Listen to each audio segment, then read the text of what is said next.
गोमुखासन दोनों ओर से। और एक बात और बता देता हूँ, जो है ये यहाँ पर रखा है मुनक्का, ये रखी है यहाँ पर खूब कला। ये राई जैसा इसका दाना होता है, बहुत बारीक दाना होता है, बहुत छोटा छोटा बारीक दाना। और ये खूब कला माने राई से भी कई गुना बारीक होता है इसको। हाँ? तो ये खूब कला, ये मुनक्का और ये अंजीर, ये 2 ग्राम, ये 5 से 10, ये 3 से 5। इसकी चटनी बनाने के लिए आज ये सिलबट्टा यहाँ पर रखा हुआ है, ये खिला देते हैं। स्वामी जी, किसी को टाइफाइड हो जाता है, आयुर्वेदिक औषधियां जो आप बता रहे हैं, दुनिया में किसी को बुखार, किसी को टाइफाइड भी साथ में बिगड़ जाता है। जी स्वामी जी, जो औषधियां आप बता रहे हैं, एक दिन के अंदर बुखार उतर जाता है, 3 से 7 दिन में टाइफाइड क्योर। जी, जो औषधियां आप बता रहे हैं वो तो है ही करिश्माई, लेकिन योगाभ्यास जो आप बता रहे हैं ये कितने कारगर होते हैं और कौन कौन से बहुत अहम योगाभ्यास हैं जो डेंगू और चिकनगुनिया के लोगों को खास तौर से करने चाहिए? सूक्ष्म व्यायाम और जब आप हमने मंडूकासन, शशकासन, वक्रासन, गोमुखासन, अभी हमारा मकरासन चल रहा था, अभी भुजंगासन, शलभासन और मरकटासन, पवन मुक्तासन, उत्तान पादासन, बिल्कुल सिंपल अभ्यास हैं। 10 से 12 आसन कर लिए जाएं। और सूक्ष्म व्यायाम अभी इसके बाद हम बताएंगे, और प्राणायाम। वैसे मैं हमेशा बोलता हूं 99% बीमारियां, 99% बीमारियां वो प्राणायाम से ठीक हो जाती है, आसन उसमें मदद करते हैं। इसलिए प्राणायाम के ऊपर सबसे ज्यादा मैं फोकस करता हूं और उसको बोलता हूं ये मैंडेटरी है, कंपलसरी है, नेसेसरी है सबके लिए। भुजंगासन, सर्वासन ये करें। खान पान पर थोड़ा ध्यान दें। छोटी छोटी चीजें होती हैं, छोटी छोटी चीजें। लोग कहते हैं अरे हम तो मुनक्का अंजीर तो रोज खाते हैं, लेकिन मुनक्का अंजीर खूब कला खाते समय फिर खाली चीकू ही खाना है, चीकू या खिचड़ी या बिल्कुल उबली हुई सब्जी, बस और कुछ नहीं लेना। तो 1 से 3 दिन में टाइफाइड तक अच्छा हो जाता है। अब जो माताएं प्रेगनेंसी के दौरान खाली बुखार की दवा खा लेती है, टाइफाइड की दवा खा लेती है, तो माँ को तो जो नुकसान होता है साइड इफेक्ट, बच्चे को जन्मजात डायबिटीज हो जाती है। बताओ, जो छोटे बच्चे बुखार की, टाइफाइड की दवाई खाते हैं, गांव की भाषा में इसको मोतीझारा बोलते हैं। जिस बच्चे को बचपन में टाइफाइड हो गया, मोतीझारा हो गया, डेंगू हो गया, चिकनगुनिया हो गया, और उसने योग और आयुर्वेद से अपने आप को नहीं ठीक किया, तो जिंदगी भर इन बीमारियों का असर रह जाता है। बताओ, हम कहते हैं भाई सिंपल सी चीजें, सिंपल से आसन है, कर लो भाई योगासन, कर लो भाई सूक्ष्म व्यायाम, कर लो प्राणायाम, और थोड़ी थोड़ी ऐसी घरेलू चीजें जो सबके आस पड़ोस में है। अब कोई पपीते के ऊपर, गिलोय के ऊपर, एलोवेरा, वीट ग्रास और अनार के ऊपर स्वामी रामदेव का तो पेटेंट नहीं है, कोई भी खा लो भाई कोई भी ले लो, ये कोई। और कपाल भाती, अनुलोम विलोम पर मैं चाहता तो पेटेंट करा सकता था कि कोई भी करेगा सार्वजनिक तौर पर तो स्वामी रामदेव को रॉयल्टी देनी पड़ेगी। बिल गेट से भी ज्यादा पैसे मैं रॉयल्टी से कमा लेता था जो कंप्यूटर में कमा रहा है, लेकिन मैंने कोई पेटेंट नहीं किया।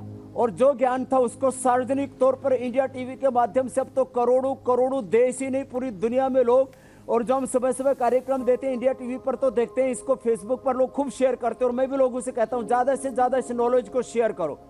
दुष्प्रचार बहुत हो रहा है, अच्छी बातों का प्रचार करो। उत्तान पादासन, नौकासन, और पूरी दुनिया को स्वस्थ बनाओ, यही हमारा सपना है। कोरोना से ही जंग नहीं, सब रोगों के खिलाफ हमारी जंग है। और खाली रोगों के खिलाफ नहीं, व्यसनों के खिलाफ, दुराचार के खिलाफ, व्यभिचार के खिलाफ, बुराइयों के खिलाफ हमारी ये जंग है, बीमारियों के खिलाफ हमारी ये जंग है। ऐसे देखो बिल्कुल सिंपल से अभ्यास है, सब कर रहे हैं मेरे साथ साथियां, सब कर सकते हैं ऐसे। पवन मुक्तासन, पूरा देश कर रहा स्वामी जी आपके साथ, नौकासन, सेतु बंधा। स्वामी जी योगाभ्यास करते करते कुछ सवाल भी ले लीजिए। अब पूरा देश, पूरी दुनिया कर रही है जी, कुछ सवाल भी शामिल कर लेते हैं स्वामी जी। हाँ चलो, हम सूक्ष्म व्यायाम कर लेते हैं, प्राणायाम कर लेते हैं, आप सवाल ले लो। सब देश जानता है ये सूक्ष्म व्यायाम, और पूरे देश के जुबान पे ऊपर भस्त्रिका, कपालभाति, अनुलोम विलोम, उज्जाई, शीतली, शीतकारी, ये अलग अलग आसनों के नाम, 100 से ज्यादा आसनों के नाम अब देश की जुबान पर हैं।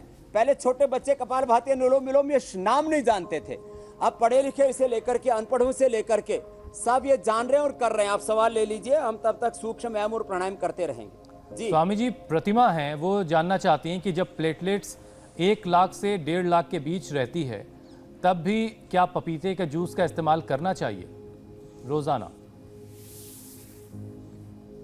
जिसको डेंगू चिकुनगुनिया नहीं है, कोई बीमारी नहीं और प्लेटलेट कम होते हैं, ऐसे भी है। मैं तो अफ्रीका में गया था, तब एक बेटी बोले जी मेरे प्लेटलेट तो 0 पर आ गए। डॉक्टर बोले तू जिंदा कैसे है? तो उसने बोला मैं तो स्वामी रामदेव ने जो गिलोय और एलोवेरा, ये पपीते के पत्तों का रस, अनार, ये सब बताए, ये लेती हूँ और उसका सच में 0 पर चला गया था प्लेटलेट, और कोई उसको न डेंगू था न चिकुनगुनिया था। एक दूसरी बच्ची यहाँ पर आई, वो 11 लाख रुपए मुझे डोनेशन दे के गई। उसका पूरा खून ब्लीडिंग चालू हो गया था आंख से और पूरी बॉडी से, प्लेटलेट कम होने से। कोई बीमारी नहीं थी, ना डेंगू था ना चिकनगुनिया था। और अब तो उसकी शादी भी हो गई और वो मेरे को फिर 11 लाख रुपए दक्षिणा दे के गई। बोले स्वामी जी, यूके में रहती हो बेटी, गुजरात की थी, वहाँ यूके में अब उसकी शादी हो गई। कोई बिना ऐसे ही बिना डेंगू चिकनगुनिया के भी किसी किसी के प्लेटलेट कम हो जाते हैं, और लेडीज के खास करके।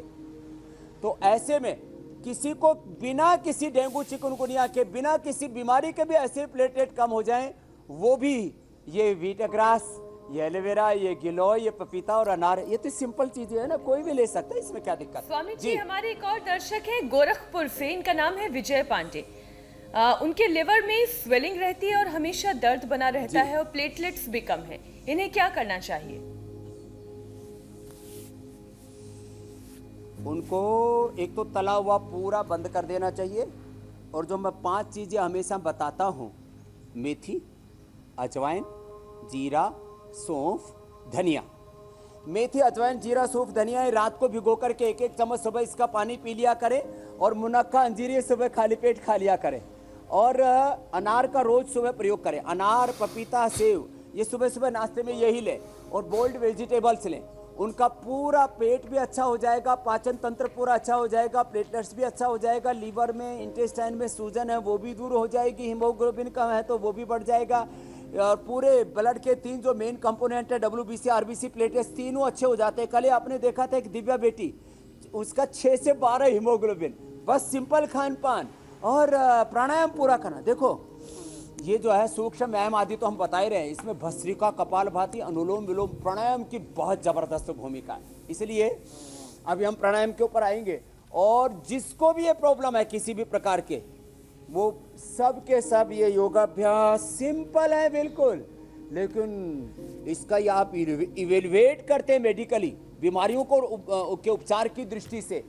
तो मैंने कहा ना, ये टाइफाइड से लेकर के डेंगू चिकनगुनिया से लेकर के बीपी, शुगर, थायराइड से लेकर के SLA, मेसोटोमिक डिजीज, आर्थराइटिस, रोमेटॉइड आर्थराइटिस, ये सब असाध्य रोग माने जाते थे। इन असाध्य रोगों को जो स्थापित मान्यता थी कि बीमारियां क्योर नहीं होती, BP, sugar, thyroid, diabetes, asthma, arthritis से लेकर के इन सारी बीमारियों को, डेंगू चिकनगुनिया से लेकर के कोरोना तक, सबको क्योर किया है। सब रोना धोना बंद करो भाई, योग करो,